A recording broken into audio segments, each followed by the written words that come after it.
get them out in just a second.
Let us pray.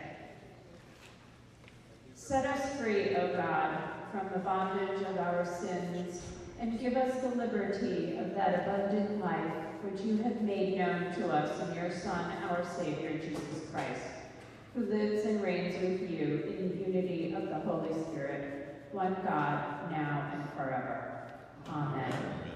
And now I'm going to turn it over to Jackie Dias of Simpler Living, who will introduce our guest speaker, Katie Farina.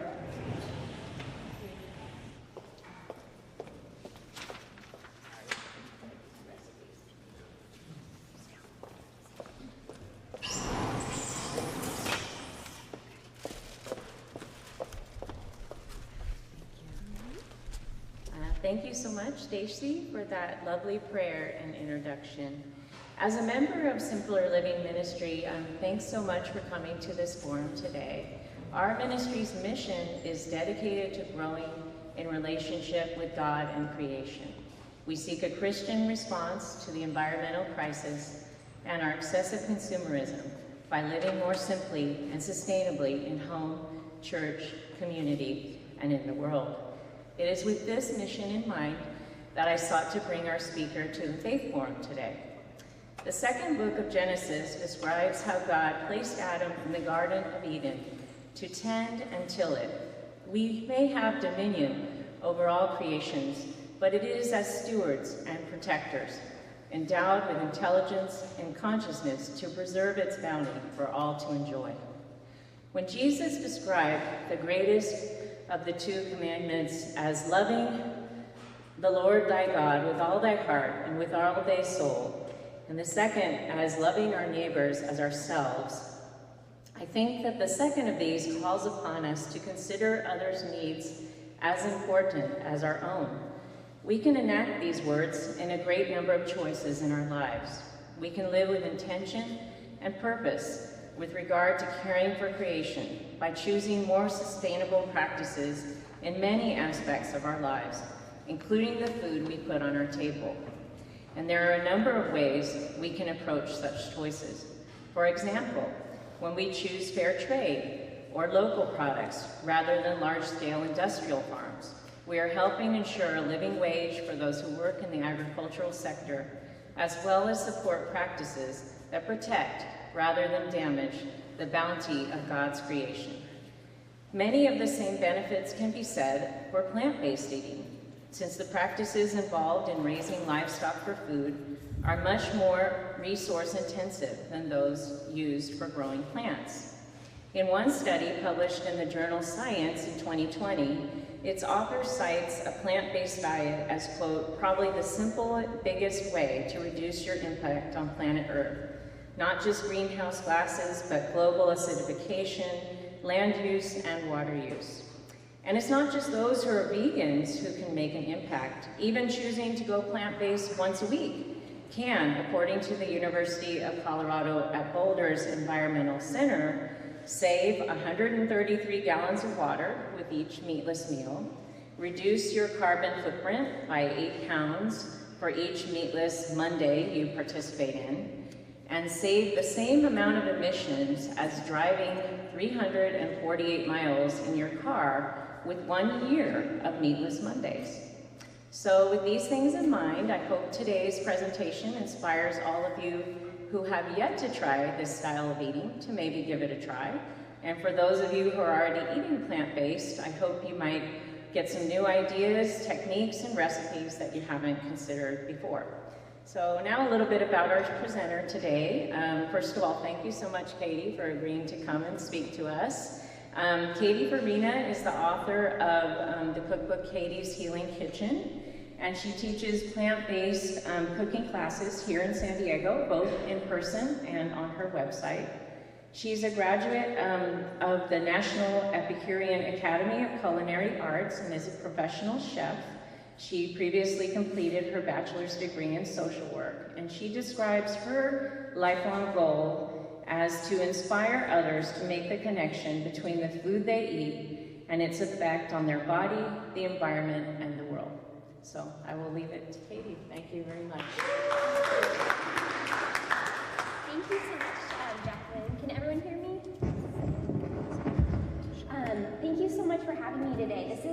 such an amazing event because it really is my passion is not only healthy food, but how it relates to the environment and to the world. This is amazing to have you all today. Like Jacqueline said, my name is Katie Farina. I have my business, Katie's Healing Kitchen, where we teach 100% plant-based cooking classes, which is the less scary word for vegan, okay? So I'm gonna have them close the doors, you're stuck with me.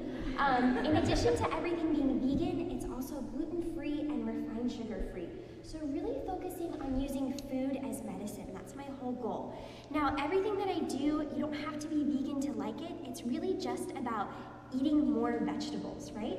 And I think we can all do that. We can all agree that if you're paleo or keto or vegan or any of those things, that more vegetables is always gonna be better. So to get started, we are going to go ahead and make a really beautiful butternut squash bisque. So a lot of times when we think of bisques or soups, we can think, oh, I can only get that at the restaurant, and the stuff you buy in a grocery store is yucky, which it pretty much is. But I'm gonna show you a really, really easy, simple way to make a super delicious bisque that has all kinds of fruits and vegetables in it. So to get started, what we're gonna do is, I'm using an Instapot just because when I'm traveling, it's really easy for me to use an Instapot, but just using a pot over a hot stove is perfect. So I'm gonna heat that up, and then what I'm gonna do is I'm gonna add a little bit of olive oil to the bottom of my pan, and what you're looking for is just enough oil to coat the bottom of the pan, right? If you have some empty space on your pan, what might happen is your ingredients might burn. So you really wanna make sure that there's enough oil in the bottom there. And then what we're gonna do is we're gonna chop up an onion. I'm using a yellow onion. You could use a white onion, you could even use a red onion, anything like that would be great.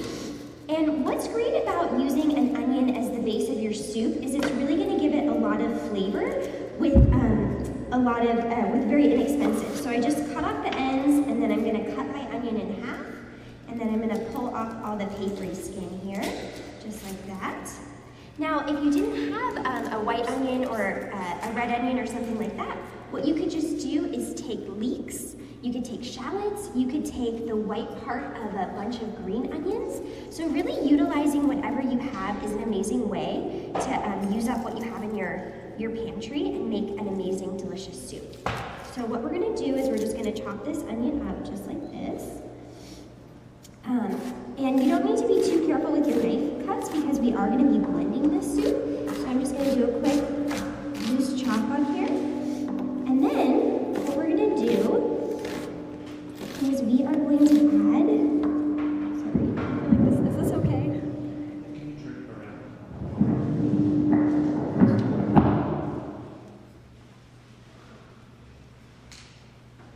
Like that? Yeah. Okay. Okay, technology. Okay, perfect. Okay, so we're gonna add this onion directly into our hot oil. Now this is a really, really important step. You always wanna heat your pan, get your pan hot, then add your oil, wait for your oil to heat, and then add your ingredients.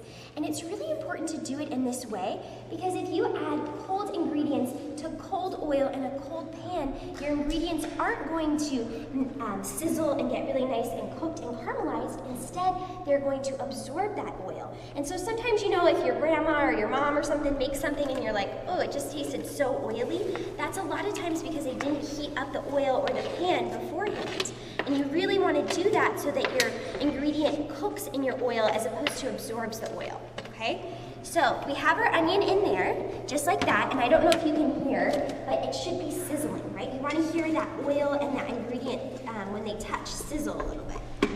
Okay, so then what we're gonna do is we're gonna add some fresh rosemary. Now, just like with the onion we talked about, you can use green onion, you can use red onion. We're using rosemary, but use whatever you have in your garden. Thyme, sage, any of those would be awesome options. And I got this from my garden, so I hope you guys like it.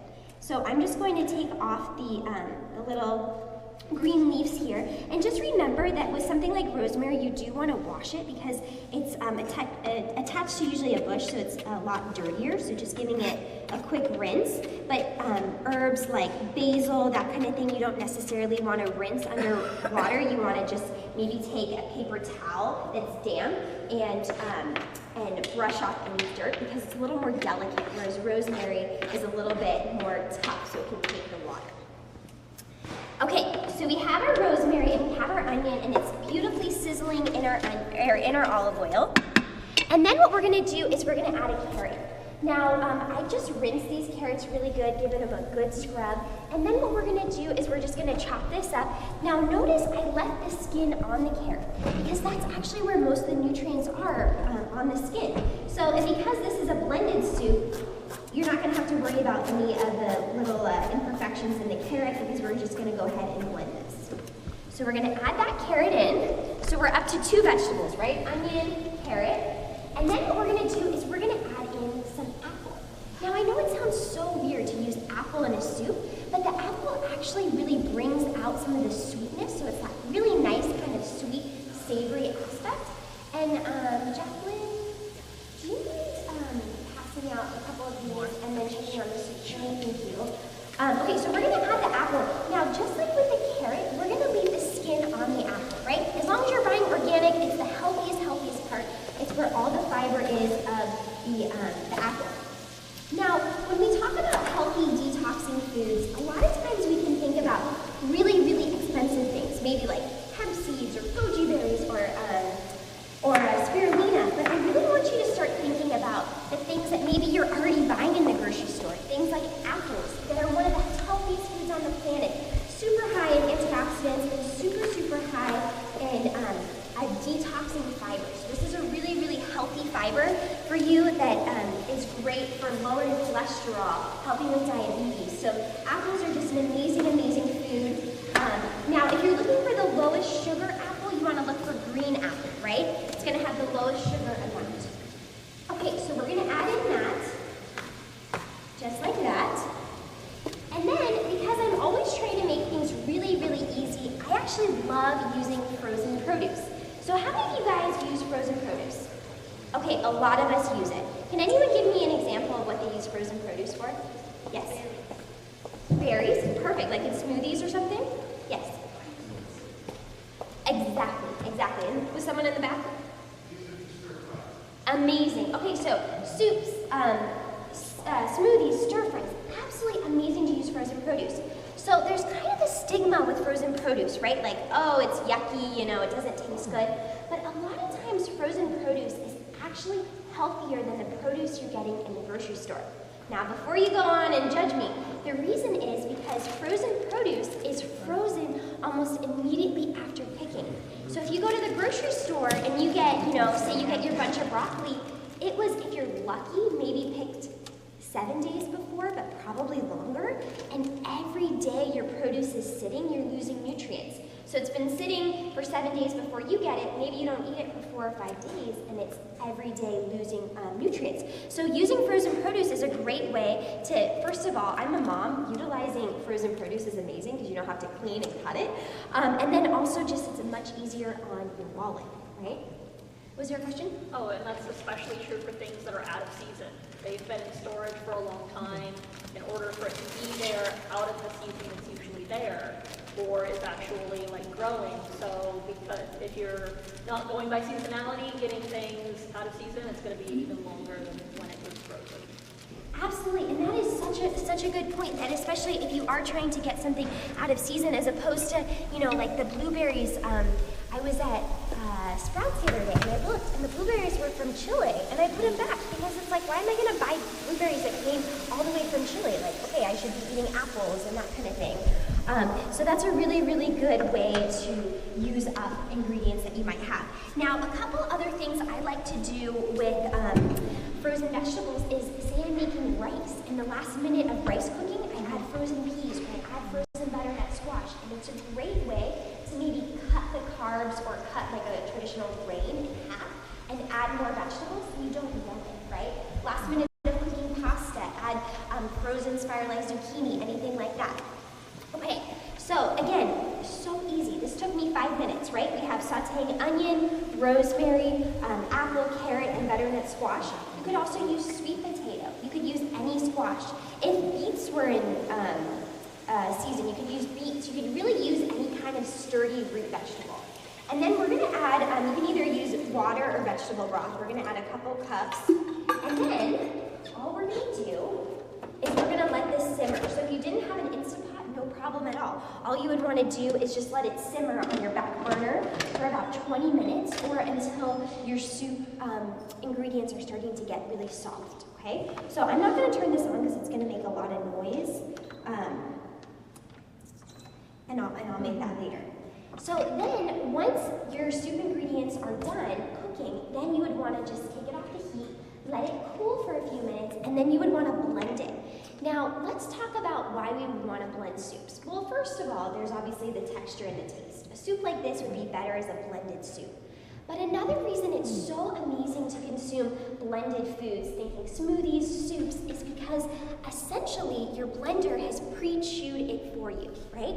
So if you think about health, I don't know if you guys have ever heard this, but you're supposed to chew each bite 100 times. Have you heard this before? That's just gross. It would be liquid, right? But that's the idea, is that to really absorb all the nutrients from food, you really want to be chewing it. And let's be real, none of us are doing that. So by consuming blended or pre-chewed foods, it's really easy for your body to digest and absorb the nutrients, okay? So that's why soups and blended soups and smoothies are so amazing.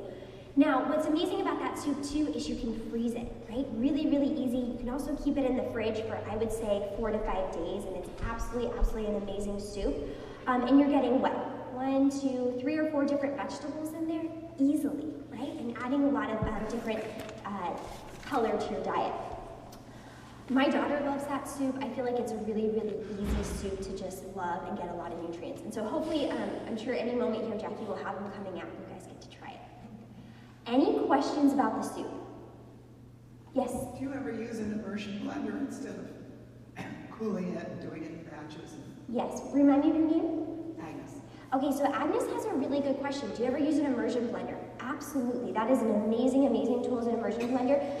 The one thing is that if you use an immersion blender, you might have to just stand there for a minute or two because you really want it to be completely liquid, right? We don't want to have any chunks. You want it to be that super smooth bisque. But yeah, an immersion blender is a great option. Okay, any other questions about that one? No? Okay, so let's go ahead and move on to the salad. So today's recipes, I really wanted to focus on recipes that would be really easy, nutrient dense, and super healthy. And one of the things I always like to tell people is to make your own salad dressings. First of all, most salad dressings you buy in the grocery store are just garbage, right?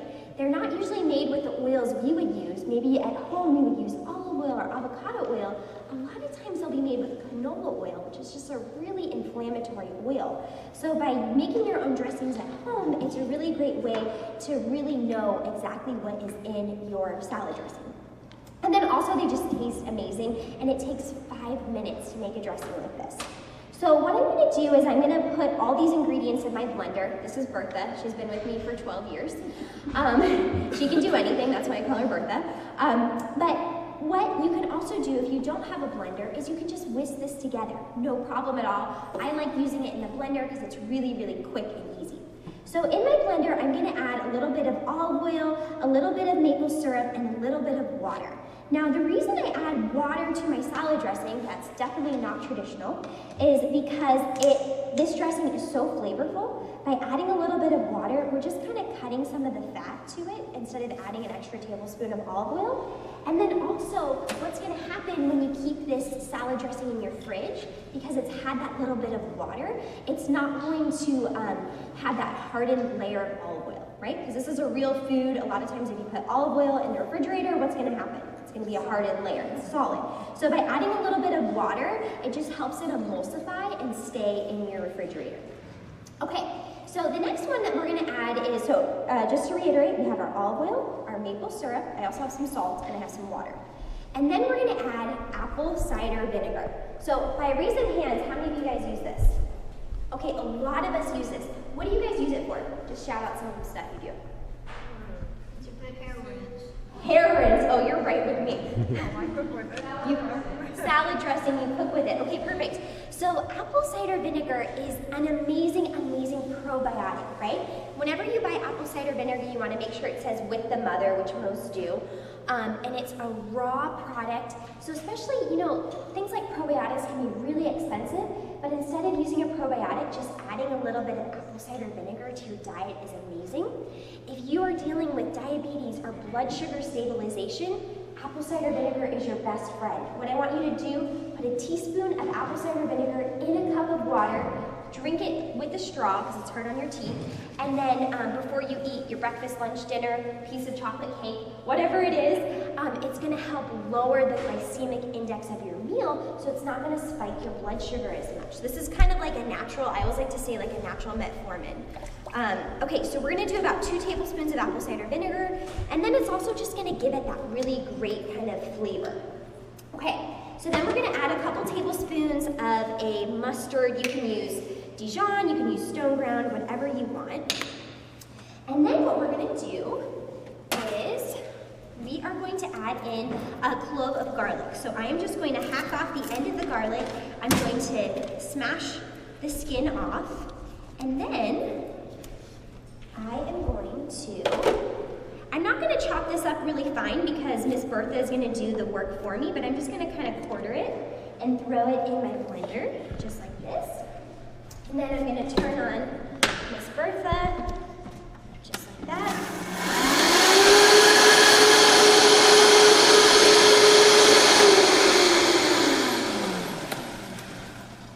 Okay, and then we have this absolutely, absolutely beautiful dressing. Thank you, sir. Perfect. And then what I do is I just keep it in a jar like this or a mason jar, and you keep it in your fridge. And I say 5 days, but it'd probably be good for like at least almost 2 weeks because it has that apple cider vinegar that's going to be kind of like a natural, preservative to it. And then, make your salads with this. I love to roast vegetables and then toss the roasted vegetables in the dressing. So this is really a great way to utilize a lot of different flavor. You can toss it with quinoa, put it in a wrap. So really, really, really amazing recipe. So this is a great way to, first of all, save money, and then also just eat more salads. Because if you have a dressing like this, it's going to be so much more appealing to eat salad. And once the class is done, I know some of you haven't gotten it yet, and what we'll do is I'll just plate some more so everyone can try it. Okay, so don't rush out. Are there any questions about the salad dressing? No? Okay, well, if you've tried it, I hope you make it. And you will get to try it, I promise. Okay. So the very last recipe that we are going to make is a cookie recipe. Now, I know a lot of times when we think cookies, we think unhealthy and maybe guilt and all that kind of stuff. Not with these cookies. I think these cookies are so healthy you can eat them for breakfast, right? So what we're going to be doing to make these cookies is we are actually going to be using almond flour. So when we think of traditional cookies or cakes, we're a lot of times using white flour or maybe whole wheat flour that is really, really high in sugar, right? It's really high in the glycemic index. But instead, when we replace those traditional white flours with something like almond flour, that the only ingredient is almonds, it's just ground almonds, we're getting healthy protein, healthy fiber, vitamin E, and it's also going to be really low on the glycemic index. So to a bowl, what I'm going to do is I am going to add in, I have some almond flour, I have some salt, I have some baking soda, and then I also have coconut flour. Now, we talked about almond flour. It's just literally almonds ground up. A lot of times they take the skin off just for the right texture. And then, does anyone use coconut flour?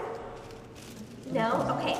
So coconut flour is literally exactly how it sounds. It's the dehydrated meat of the coconut ground up.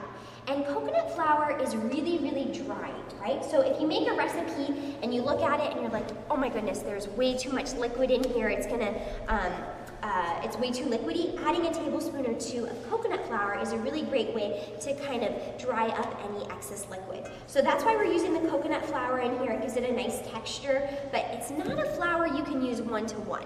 If you see your grandma's cookie recipe and it says 2 cups of whole wheat flour, don't do 2 cups of coconut flour. It's not gonna work, just trust me.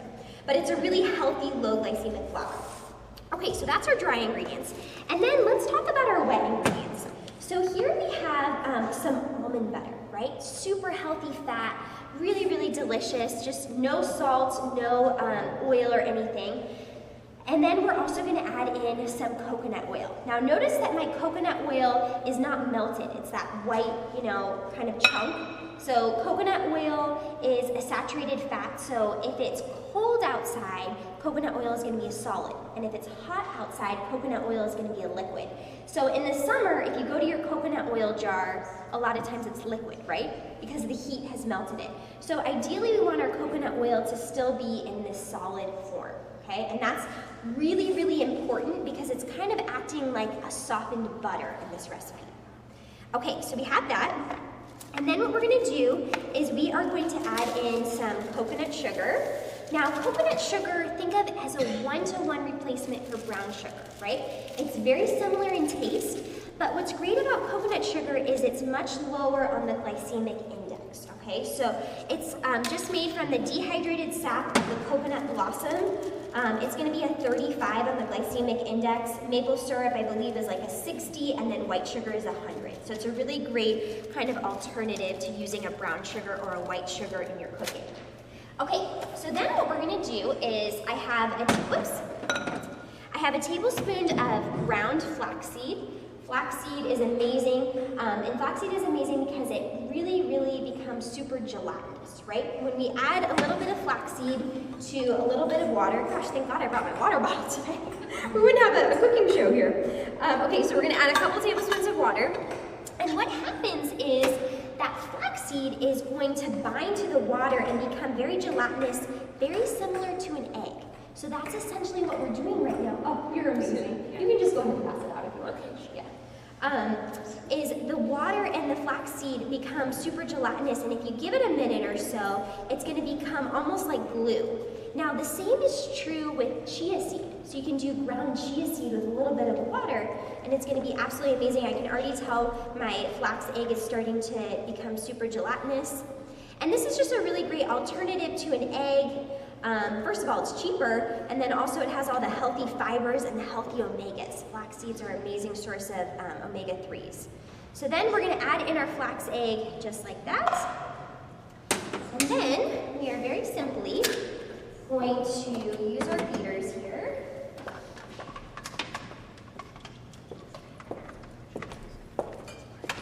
Old school beaters, and I am just going to use them to quickly kind of combine my dry ingredients. Okay, and then I'm going to combine my wet ingredients.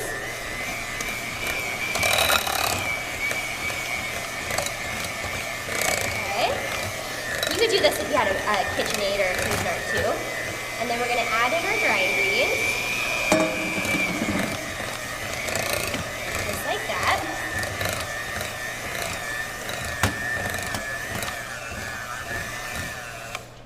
So to me, this tastes just like traditional cookie dough, right? And the best part is you can eat this raw, right? There's no egg, there's no flour, like traditional flour.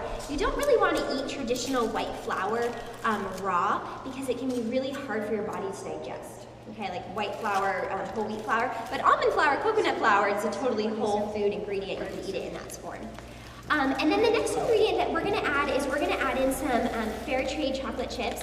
And I was so glad that Jacqueline talked about fair trade, because I think one of the most sustainable things that we can be doing is consuming and purchasing ethical food. There's so many problems, specifically with child slavery and a lot of the products that we consume. One of the number one ones being chocolate.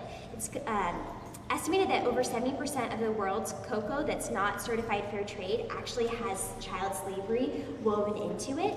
So when you look for chocolate, you really just want to look for the fair trade symbol. A lot of them, even like Trader Joe's, they'll say organic, and I think it's like there's some kind of environmental alliance or something, but if it doesn't have the fair trade, yes, Equal Exchange, oh, you're amazing, you're amazing. Equal Exchange, Guitard, those are all amazing fair trade brands, and they taste just so amazing. So there's no problems there with the flavor of it. I spent, this is many moons ago, but I spent a summer in Ghana in West Africa in an orphanage, and what I learned about was that unfortunately so many people have so little that they sell their children into slavery because they have no other option, and so that's how a lot of these kids end up on these cocoa farms, and it's just horrific what they're dealing with. So it's so easy, just buy fair trade. It costs like 10 cents more, it's not that big of a deal, and it tastes just as delicious. Okay, so then what we're gonna do is we're gonna just put our chocolate chips in there just like that. And we are gonna have this beautiful, beautiful cookie dough. Looks just like regular cookie dough, but it tastes even better in my opinion. And then you just roll it just like you were making traditional chocolate chip cookies. I usually like to bake them for about 10 to 11 minutes. And then what you want to do is let them cool on the baking sheet. Once they're cool, you can put them in your Tupperware. And then my husband says that they're best out of the fridge. So you can have them warm, but he always says best out of the fridge. So, okay. Any questions about any of the recipes that we learned today? Yes, Fiona. What's on top of the soup? Yes. Okay, so just FYI, Fiona has been one of my best friends since preschool. I haven't seen her in so long. It's so cool to see her today. What degree for the oven? Okay, so the oven for the cookies is 350. And then back to Fiona's question, that is a spinach pesto. So we used a little bit of basil, and then we used fresh spinach, garlic, nutritional yeast, olive oil. And if anyone wants that recipe, I have all my information up here. You can email me and I'll send it to you. So it's also in my notes. And the name of the book again. Yes, so my book is Katie's Healing Kitchen. I'll leave a couple copies up here if anyone is interested. It's all 100% plant-based, gluten-free, all focused on using food as medicine. I have lots of beautiful photos in here. Feel free to look at it. I also have an email list if anyone's interested. You can get on my email list, you can get all my emails. I also have some coupons up here, so if you're interested in the cookbook, there's a $5 off coupon on here, so the cookbook is only $20 when you buy it online. So that's all of that information. I also have some flyers about my cooking classes. So, any other questions about anything we learned? No? Okay, so I just wanted to reiterate. So we had, I think, 5 different fruits and veggies today, so easily, and then we had a cookie that was super healthy. All of these recipes take less than 20 minutes to make. Even the salad maybe takes 5 minutes. So I really hope that you try and make them, and they all freeze really great, so that you can make your life healthier and more sustainable. And thank you guys all so much for coming. And if you haven't gotten the food yet, we're gonna bring it out momentarily too, okay? So cheers to you. If you're on Instagram, I'm at Katie's Healing Kitchen as well. Yes. Also, this is my Sunday to sell fair trade. I'm set up in the other building by the guild room. I have olive oil, extra virgin olive oil, and chocolate chips. So you can come and see me there. And at places like Whole Foods now, you can get fair trade bananas, fair trade bell peppers. So really, just look for that fair trade. Even Costco has a lot of fair trade stuff. So, yeah. Okay, well, cheers to you all. Happy Sunday. You. Hope to see you soon.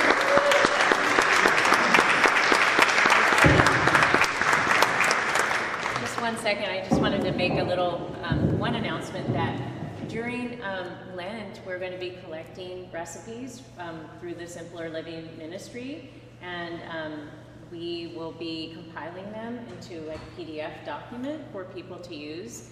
And we're looking primarily for plant-based vegan recipes. So if you have any good recipes, if you cook in this style and you want to share a vegetarian or vegan recipe for something that people could cook during Lent, we would really appreciate your submissions. And we're going to have a table every Sunday for the next 3 Sundays, a Simpler Living table. And it will have my email, so you can contact me, and I'm the person that's going to be compiling the recipes. So really look forward to that. I also know that Family Ministry is going to be having some intergenerational events where there are going to be potlucks throughout Lent. So maybe, you know, it might inspire you to try a plant-based recipe or submit one and then be able to bring it to the potluck. It'd be really nice for everybody to share those recipes. So thank you for coming today. Really appreciate it. Thank you. Let's give another round of applause. Maybe we should ask her to come back. I just wanted to say that in next week's forum, which will resume in the Guild Room, Rabbi Yael Rydberg will be here. Her topic is, why is this night different from any other night? And she is going to be talking to us about the symbolism of the Jewish Seder. Have a great Sunday, everyone. Thank you. I have soup left in the kitchen in the pot. So Thank you so much, Dr.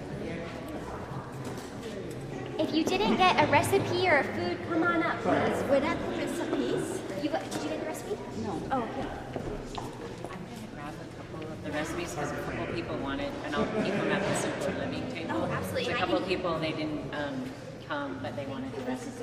Yes, yes.